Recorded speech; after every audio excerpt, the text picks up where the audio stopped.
Bonjour à toutes et à tous, j'espère que vous allez bien dans cette période vraiment très particulière. Alors ce soir, j'ai eu à cœur de vous parler de l'amour du Père. C'est un petit peu de cette façon-là qu'on doit le voir. C'est comme quand un enfant tombe, par exemple, la première chose qu'il va faire, c'est aller pleurer auprès de sa mère ou auprès de son père.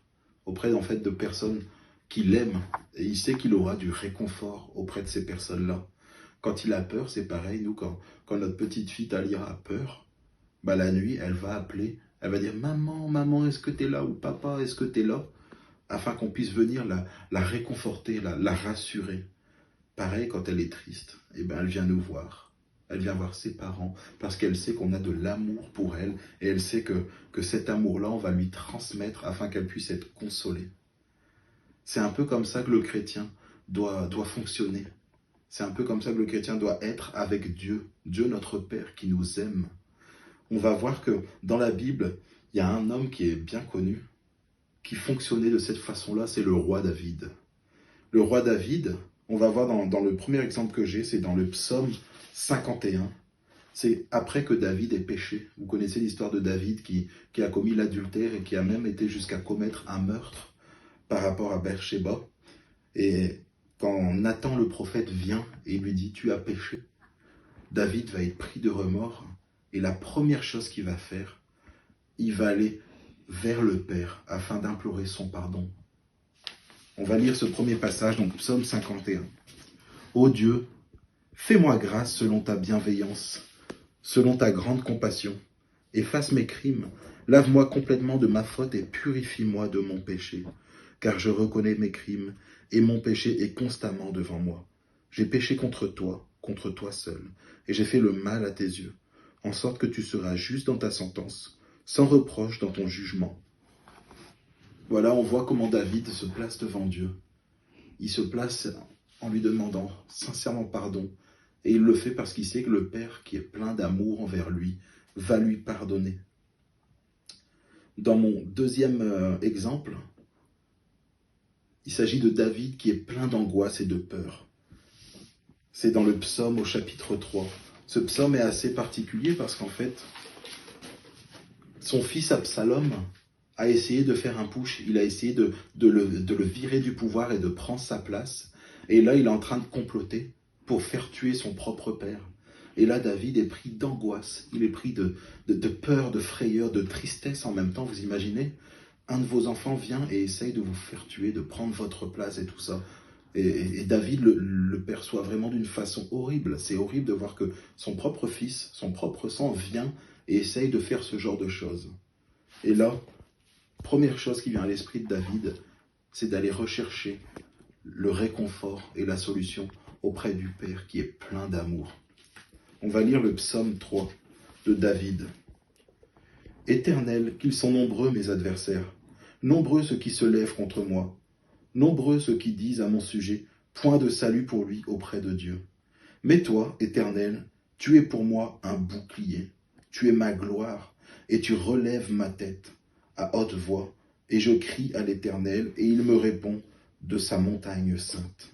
Je me couche et je m'endors, je me réveille, car l'Éternel me soutient.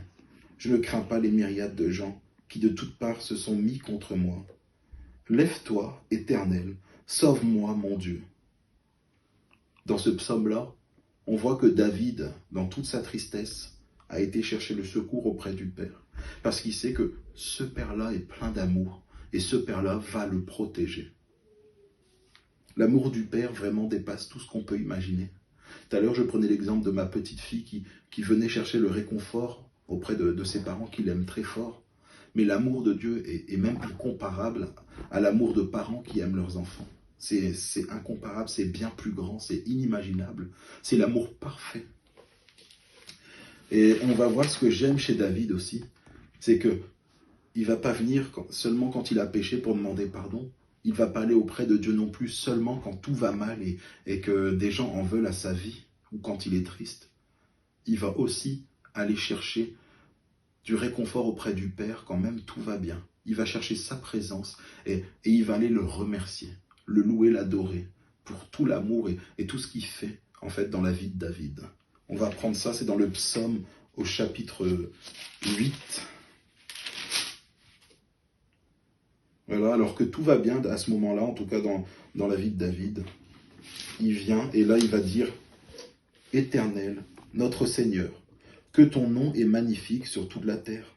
Toi qui établis ta majesté au-dessus des cieux, par la bouche des enfants et des nourrissons, tu as fondé ta force à cause de tes adversaires, pour imposer silence à l'ennemi et au vindicatif. Quand je regarde tes cieux, ouvrage de tes mains, la lune et les étoiles que tu as établies, qu'est-ce que l'homme pour que tu te souviennes de lui? Et le Fils de l'homme pour que tu prennes garde à lui? Tu l'as fait de peu inférieur à Dieu, et tu l'as couronné de gloire et de splendeur. Tu lui as donné la domination sur les œuvres de tes mains. Tu as tout mis sous ses pieds, les brebis comme les bœufs, tous ensemble, et même les bêtes des champs, les oiseaux du ciel et les poissons de la mer, tout ce qui parcourt les courants marins. Éternel, notre Seigneur, que ton nom est magnifique sur toute la terre. Dans ce psaume-là, on voit que David a juste envie de remercier Dieu. En fait, il a pris conscience en regardant les cieux et tout ce qu'il y avait sur terre que c'est Dieu qui avait fait tout ça et qu'il était tout puissant. Et qu'en fait, ce Dieu tout puissant est aussi un Dieu plein d'amour parce que il a décidé de placer l'homme au-dessus de tout ce qu'il a créé et d'en faire un peu son joyau, sa pierre précieuse. Dieu aime les hommes qu'il a créés. Dieu vous aime, Dieu nous aime tous.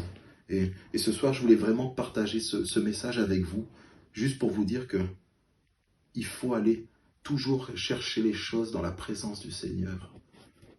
Ce Dieu si merveilleux, ce Dieu qui est amour, il va nous environner de son amour, nous remplir de son amour. Il va nous consoler, nous conforter. Quand on est effrayé, par exemple, on voit un petit peu ces temps-ci les événements qui sont là.